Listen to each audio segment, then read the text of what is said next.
जी हाँ, नमस्कार दोस्तों, मैं हूं जितन कुमार और आप सभी का स्वागत करते हैं आपका YouTube channel crack Bhojpuri news में। तो जी हाँ दोस्तों, मैं आप सबको बता दूं कि तूफान और शिवानी सिंह जी का एक बहुत ही बड़ा स्टैंड, बहुत ही हाई लेवल का सॉन्ग आ गया। जी हाँ, तो आप लोग थंबनेल देख के समझ गए होंगे कि कौन सा सॉन्ग आ रहा है। तो मैं इस वीडियो में आप सभी को फुल जानकारी दूंगा, तो वीडियो में शुरू से अंत तक बने रहे हो जानिए। तो वीडियो शुरू करने से पहले मैं आप सबको बता दूं कि crack Bhojpuri news YouTube channel पर नए चैनल को सब्सक्राइब कर लीजिए, बेल आइकन ऑल कर दीजिए, क्योंकि मैं इसी तरह का वीडियो आप सभी को भी चलाते रहता हूँ।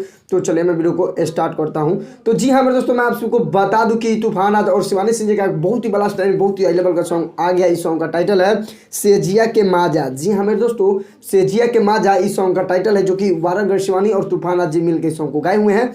जेपी तिवारी जी म्यूजिक दी हैं, जो कि बहुत ही बड़ा स्टैंड है, बहुत ही हाई लेवल का सॉन्ग है। जी हाँ, तो मेरे दोस्तों केटी म्यूजिक वर्ल्ड यूट्यूब चैनल के माध्यम से कल सुबह में रिलीज हो रहा है। तो जी हाँ मेरे दोस्तों, जितने तूफान जी को चाहने वाले इस वीडियो को शेयर ज़्यादा से ज़्यादा कर दीजिएगा, ताकि और जितने तूफान जी को चाहने वाले उन सबको मालूम पता चल जाए कि तूफान जी का एक बहुत ही बड़ा स्टैंड है, बहुत ही हाई लेवल का सॉन्ग कल सुबह में रिलीज होने वाला है। जी हाँ दोस्तों, जो कि इसका टीजर अपलोड कर दिया गया है केटी म्यूजिक वर्ल्ड यूट्यूब चैनल के माध्यम से। जाइए देखिए, बवाल मचिए, कमेंट करके बताइए कि आप सभी को इस सॉन्ग कैसा लगा। जी हाँ, टीजर अपलोड कर दिया गया। तो फाइनली यहीं पे समाप्त करता हूँ वीडियो। आई होप आप सभी को वीडियो पसंद है तो लाइक कीजिए, चैनल पे ना तो चैनल को सब्सक्राइब कर लीजिए। तो मिलते हैं नेक्स्ट अपडेट के साथ, तब तक के लिए जय हिंद, जय Bharat, love you all Bhojpuri समाज।